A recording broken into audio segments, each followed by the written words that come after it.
चला तर आज आपण मस्त अशी पातळ सगळ्याला आवडेल अशी 5-6 व्यक्तींसाठी आपण अशी शेंगदाण्याची भाजी करूया। त्यासाठी आपण आता कढई गरम करूया, कढई छान तपू देऊया आणि त्यामध्ये आपण शेंगदाणे टाकूया। शेंगदाणे छान अशी गरम छान अशी खूप वेळ अशी भाजायची आणि एकदम मोठ्या आचेवर नाही, एकदम लहान आचेवर महागी अशी भाजायची। छान अशी शेंगदाणे छान भाजली की नाही भाजी खूप छान होते, टेस्टी होते।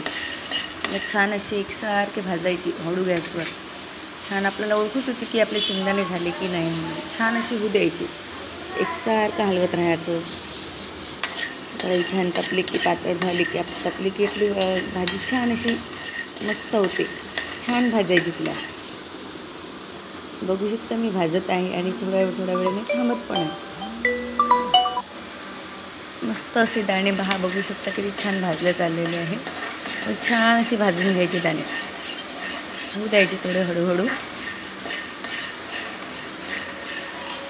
छान असे होऊ द्या। छान पहा किती छान असे होत आलेले आहे दाणे। आता आपण देऊया छान अशी मस्त, थोडं वेळाने थांबायचं आणि आता काढून टाकायचे। पहा दाणे झालेले आहेत, आपण आता काढून टाकू। दाणे छान भाजले की नाही तर भाजी अशी आपली छान होते आणि अशी कच्ची लागत नाही, त्यासाठी छान। आता आपण कढईमध्ये थोड्या मिरच्या टाकूया।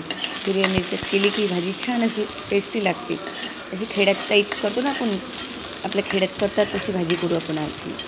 छान अशा मिरच्या तळून घेतलेल्या आहेत, आता आपण त्या काढून घेऊया। आणि आता दाण्याचे मस्त दाणे पण थंड झालेले आहे, आपले दाणे पण थंड झालेले आहे। आपण आता दाण्याचे साल काढून घेऊया छान।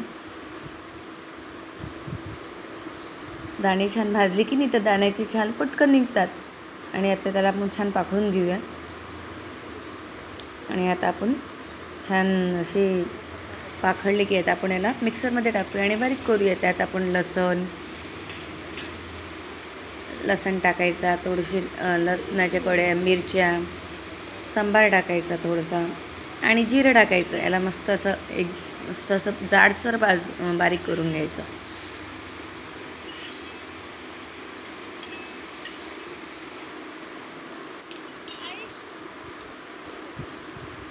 बघू शकता मी सगळं टाकलेलं आहे, सांबार पण टाकून घेतलेलं आहे आणि थोडीफार मेथी भाजीत टाकताना पण वापरायची आणि मिक्सरमध्ये पण बारीक करतो ना तेव्हा पण टाकायची।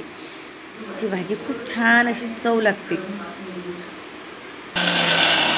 मिक्सरमध्ये बघून काढून घेतलेलं आहे मिक्सरमध्ये। असं जाडसर झालं, थोडंसं हलकंसं थोडं थांबू बारीक करायचं मिक्सरमध्ये, एकदम एकसारखं बारीक नाही करायचं। त्यात आपण थोडंसं पाणी टाकूया। पाणी टाकलं बघू शकता मी माझं जाडसर असं बारीक करून घेतलेलं आहे। आता आपण अद्रक लसूण थोडंसं लसण, सांबार, जिरं आणि अद्रक थोडंसं कांडून घेऊया जाडसर। खलबत्त्यातले चवदार लागते ना, त्यासाठी आपण खलबत्त्यात कांडून घेऊया। आता कढईमध्ये आपण तेल टाकूया।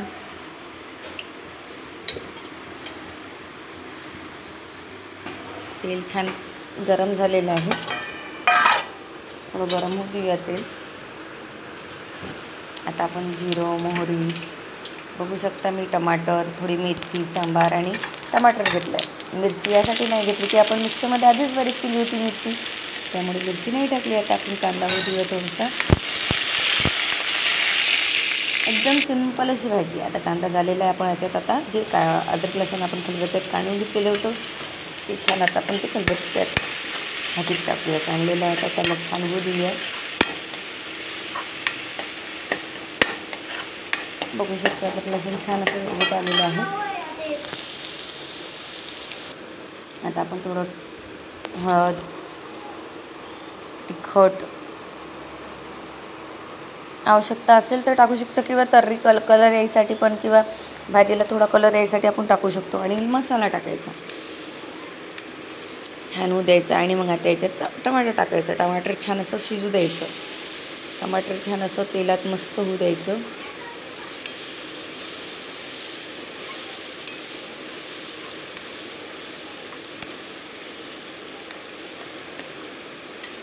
छान होत आलेलं आहे टमाटर आता आपलं। आता टमाटर थोडंसं तेलात शिजू द्यायचं आणि मग थोडं मीठ टाकायचं, म्हणजे टमाटर आणखी छान असं स्मूथ होऊन येतो। बघू शकता माझं टमाटर छान एकजीव झालेलं आहे। आता आपण याच्यात मस्त असं शेंगदाण्याचं जे बारीक केलेलं मिश्रण आहे ते टाकायचं आपण आणि याला छान असं तेलात थोडंफार शिजू द्यायचं. असं थोडंसं शिजलं तेलात म्हणजे पूर्ण थोडंसं होत आलं की आपण आता याच्यात पाणी टाकायचं. मग बघू शकता किती छान असं तेलात तरी सुटलेली आहे. थोडंसं तेलात कलस केलं की आता आपण याच्यात थोडं पाणी टाकूया. अशी पातळसर भाजी करायची आहे आपल्याला.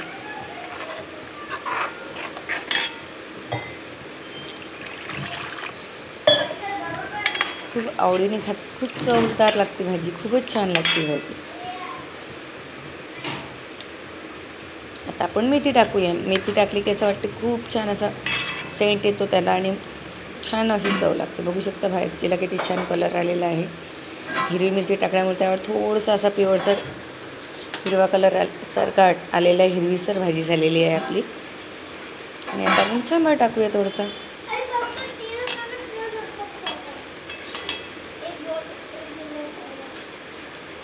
बघू शकता भाजी किती छान अशी शिजलेली आहे.